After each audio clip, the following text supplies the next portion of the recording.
আসসালামু আলাইকুম। আমি সাগর, বাংলাদেশি। আশা করছি আপনারা ভালো আছেন।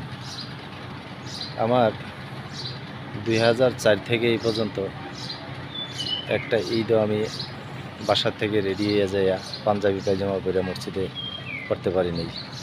সবসময় ডেড বডি নিয়ে, আবার প্রত্যেকটা ঈদের মধ্যেই আমার এই অবস্থা। তো আজকেও এই যে পিছনে যে বাড়িটা দেখতেছেন, এই বাড়ির ভদ্রলোক আল্লাহ পাকের ডাকে সাড়া দিয়ে চলে গেছে। তো আজকে ঈদের দিন আমি ওনার এই শোকাহতদের বাড়িতে এখানে আছি।